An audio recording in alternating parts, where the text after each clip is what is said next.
coming in and having a bit more opportunity this year. Here's Molenaar going in, he scores!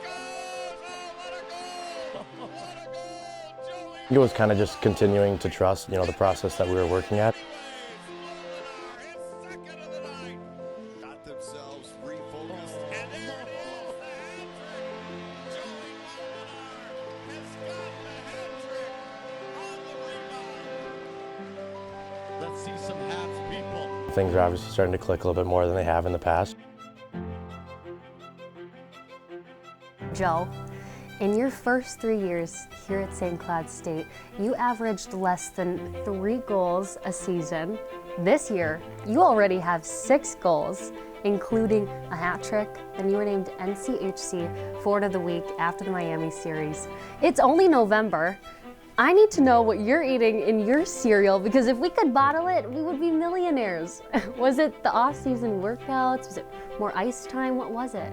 This summer was really big for me. Me and Coach Larson had a lot of talks about what was going to get me to that next step. Just did a lot of the right things away from the rink. Big for me to kind of step more into a leadership role this year and kind of just let it all fall into place. Your first career hat trick. Can you give me a little glimpse into what the locker room energy was like? Hat trick aside, I think the guys were just really excited to win. Don't like to think too much about it being, anything because of me, but I think us as a group really started to click. That 2018 Minnetonka Skipper team, we talk about it almost every broadcast. If it's not you and Josh Lidke, it's you and an opponent.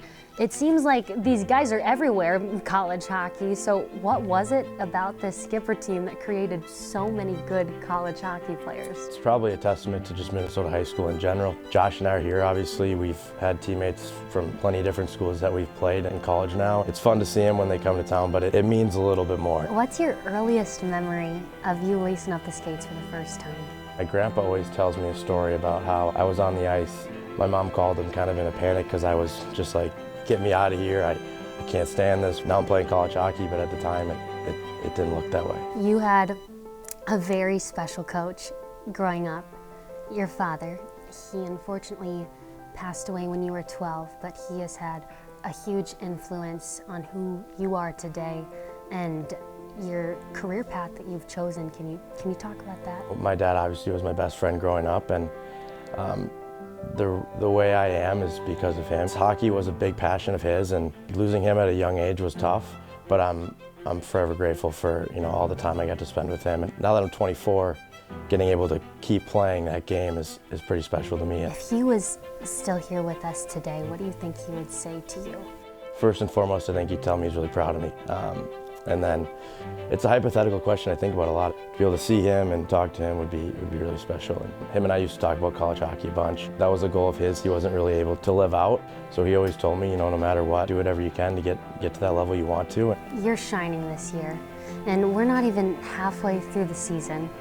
What are your expectations first from yourself and then for your team as we continue on? Personally, it would just be continuing every night to do what I can to help this team succeed. I guess that's kind of been the way I've approached it since I've gotten here, and that to me won't ever change. From a team's perspective, it's just to keep building. As you've seen through the first even month, it's been eventful. Do you see yourself playing hockey for as long as you can post St. Cloud State?